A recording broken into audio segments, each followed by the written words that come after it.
لبیک لبیک یا رسول اللہ صلی اللہ علیہ وسلم، تاجدار ختم نبوت، زندہ باد زندہ باد زندہ باد، من سب نبیا فاقتلوہ۔ آج اہم مسئلے پر گفتگو کرنا چاہ رہا ہوں، اور وہ یہ ہے کہ فرانس کے خنزیروں نے میرے نبی پاک صلی اللہ علیہ وسلم کے خاکے بنائے، یعنی کارٹون بنائے، اور سرکاری عمارتوں پر انہوں نے آویزہ کیے۔ جب سرکاری عمارتوں پہ آویزہ کیا انہوں نے، تو یہ مرحلہ عالم اسلام کے منہ پر ایک بہت بڑا تماچا تھا۔ پاکستان میں رہنے والے مسلمانوں کے لیے، دنیا جہان میں رہنے والے مسلمانوں کے منہ پر یہ ایک بہت بڑا تماچا تھا کہ اگر کسی کے باپ کا کارٹون بنایا جائے یا کسی کے ماں کا کارٹون بنا کے چوراہے پہ لگایا جائے، اس کو بہت غیرت آتی ہے، بہت پریشان ہوتا ہے، وہ آپے سے باہر ہوتا ہے کہ کس نے یہ کارٹون بنایا اور کس نے لگایا چوراہے پہ، کون ہے، کیا نام ہے اس کا، مارنے دوڑنے کو لگتا ہے۔ پوچھا جائے کیا ہوا، بولا میرے ماں کے یا باپ کا کارٹون بنا دیا۔ بڑی غیرت کھاتا ہے انسان۔ جب ہمارا عقیدہ یہ ہے، میں تو چاروں طرف سے یہی سن رہا ہوں، دائیں بائیں سے، کہ نبی اکرم صلی اللہ علیہ وسلم کی عزت پر کوئی دو رائے نہیں ہے، مگر مجھے نہیں سمجھ میں نہیں آ رہا ہے دو رائے کیسے نہیں ہے۔ آپ کی رائیں تو کسی اور طرف جا رہی ہیں، آپ کی رائیں تو یہود و نصارہ کی طرف جا رہی ہیں۔ آپ تو برطانیہ کو خوش کر رہے ہیں، آپ تو یہود و نصارہ کو خوش کر رہے ہیں۔ کہیں برطانیہ ناراض نہ ہو، کہیں امریکہ ناراض نہ ہو، کہیں فرانس ناراض نہ ہو، کہیں یہ کافر یہود و نصارہ ناراض نہ ہو جائے، اور یہ ناراض ہو جائیں گے تو ہم مر جائیں گے، ہم بھوکے مر جائیں گے۔ کیا ہم بھوک سے، اس خوف سے ہم ڈر رہے ہیں؟ بھوکے تو ویسے ہی نہ ڈھال ہے پاکستانی۔ مہنگائی دیکھیں، افلاس دیکھیں، بے روزگاری دیکھیں، ملک کا کیا حال بنا ہوا ہے۔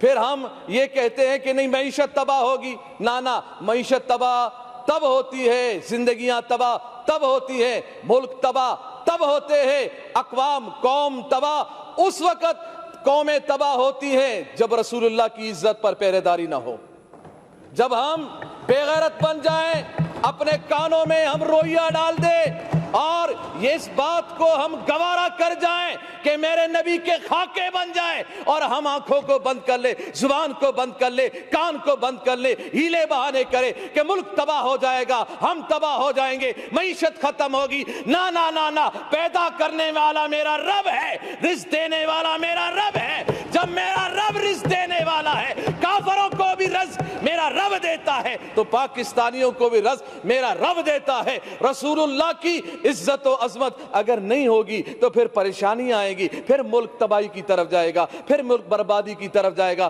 پھر معیشت خراب ہوگی، پھر لوگ پریشان ہوں گے۔ جب تک رسول اللہ کی عزت و عظمت پر ہم پہرے داری نہیں دیں گے، یہی حال ہوگا۔ اور یہی حال ہوا کہ ہمارا معاہدہ ہوا، جو کہتے ہیں ہم ریاست مدینہ کے دعوے دار ہیں، مگر ہمیں احتجاج کرنا پڑ رہا ہے رسول اللہ کی عزت کے لیے۔ آپ اگر ریاست مدینہ کے آپ دعوے دار ہیں تو پھر آپ کا کام تھا کہ ہم سے پوچھے بغیر، ہمارے احتجاج کیے بغیر، ہمارے اسمبلیوں میں بولے بغیر، ہمارے روڈوں پہ آئے بغیر، یہ کان سے پکڑ کر سفیر کو نکال دیتے اور کہہ دیتے کہ ہم اس خنزیر کو برداشت نہیں کرتے جس کے ملک نے ہمارے نبی کی گستاخی کی ہے۔ اور یہ بات کی جا رہی ہے جی ہم اگر سفیر کو نکال دیں تو پھر کیا اس بات کی گارنٹی ہے کہ پھر وہ گستاخی نہیں کریں گے، وہ گستاخی نہیں کریں گے۔ وزیر اعظم صاحب نے یہی بات کی ہے، وہ تو پھر گستاخی کریں گے۔ ارے یہ کون سی بات ہو گئی؟ جب تم نے اس بھارت کے پائلٹ کو نکالا تھا ادھر سے پاکستان سے، جب ان کے حوالے کیا تھا تو یہ بات کیوں نہیں کی کہ اب تو ہم حوالے کر رہے ہیں؟ اس بات کی گارنٹی کیا ہے کہ وہ پھر حملہ نہیں کرے گا؟ وہ تو پھر بھی حملہ کر رہا ہے، وہ تو بارڈروں پہ حملہ کر رہا ہے، وہ کشمیریوں پہ حملہ کر رہا ہے، مسلمانوں پہ حملہ کر رہا ہے۔ یہ فلسفہ اپنے پاس رکھو، یہ بزدلانہ فلسفہ ہے، یہ بزدلانہ فلسفے میں اپنے آپ کو مت چھپائیں، بلکہ رسول اللہ کی عزت کے لیے، غیرت کے لیے وہ نور الحق صاحب نے یہ کہا کہ جی یہ تو علماء و مشائخ سے زیادہ عاشق رسول ہے عمران خان۔ میں نے کہا اتنا بڑا عاشق رسول منت میں کروں کہ گستاخ کو نکالو، منت سماجت ہم کریں، ہاں خون ہم بہائیں، زخمی ہمارے لوگ ہو، پریشان ہم لوگ ہو، ایف ای آر ہم پہ کاٹی جائے، مقدمات ہم پہ ہو، اور کہتا یہ ہے کہ میں عاشق رسول ہوں، میں عاشق رسول ہوں۔ آج اس اسمبلی کے ممبر ہمارے ایک شہزاد بھائی نے کہا میں تو غازی عبد القیوم صاحب کے خاندان سے ہوں، میں اس لڑی سے ہوں، ماشاءاللہ۔ میں نے کہا بہت اچھی بات ہے، آپ کی رگوں میں تو عاشق رسول کا خون دوڑ رہا ہے، تو ہونا تو یہ چاہیے تھا کہ جب ہم رسول اللہ کی عزت کے لیے روڈوں پہ ہم بیٹھے تھے، پرامن احتجاج کر رہے تھے، آپ کو چاہیے تھا یا تو آپ استعفیٰ لکھ کے دے دیتے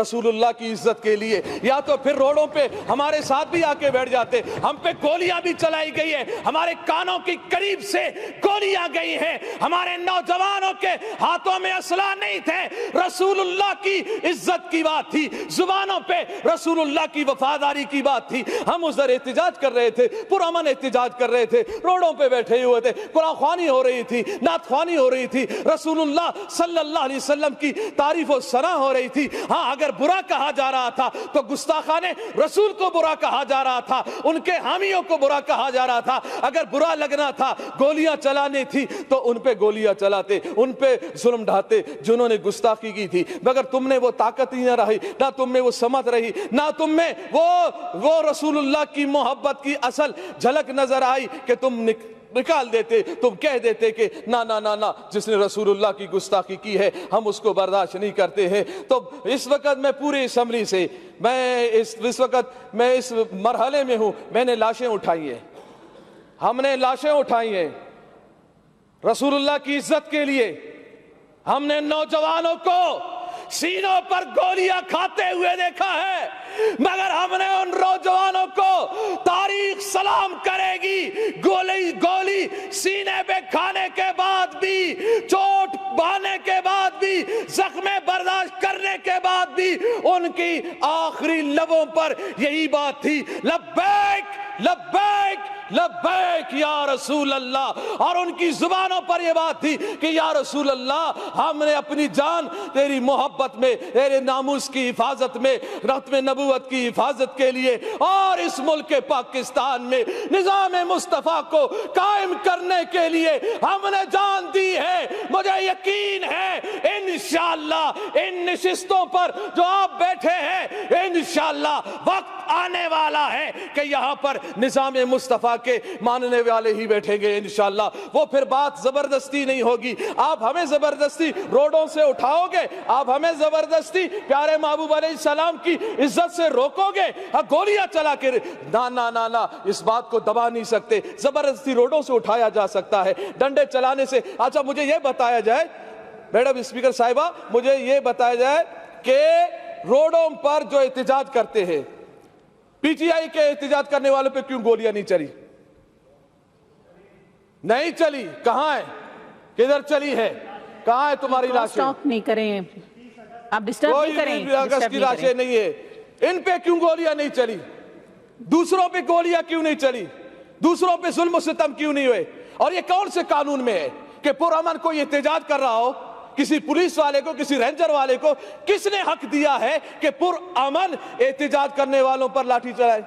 یہ کوئی قانون نہیں ہے لاٹھی چارج کرنا، کوئی قانون نہیں شیل برسانا، کوئی قانون نہیں ہے گولیاں چلانا۔ کون سا قانون ہے؟ یہ قانون کو ہاتھ میں لیا گیا ہے، ظلم کیا گیا ہے۔ ان شہداء کا مطالبہ ہم کرتے ہیں کہ جن کے کہنے پر یہ گولیاں چلائی گئی، وہ ایک آوارہ، ایک وزیر جو آوارہ گھومتا رہتا ہے اور سگریٹوں پہ سگریٹ لگا رہتا ہے، کش پہ کش لگا رہا ہوتا ہے کہ جی میں یہ کر دوں گا، میں وہ کر دوں گا۔ میں نے کہا بس کر، چپ کر بے وقوف کہیں کا، تو کیا کرے گا؟ تیرے اندر طاقت کیا ہے؟ ارے کرنے والا تو میرا رب ہے، میرے رب کے عذاب میں آ گئے تو پھر پکڑ ہی پکڑ ہے۔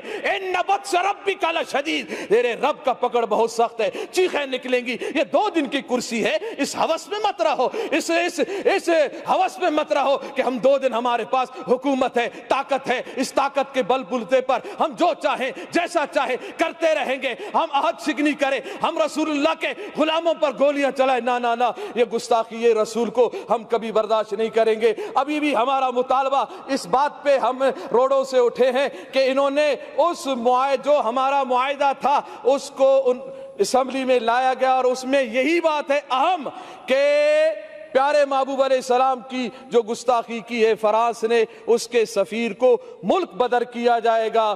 ہم اس جملے جب یہ اتنی بات ہو گئی، ہمارا کون سا بڑا مطالبہ تھا، اتنی بات تھی نا کہ سفیر نکالا جائے، سفیر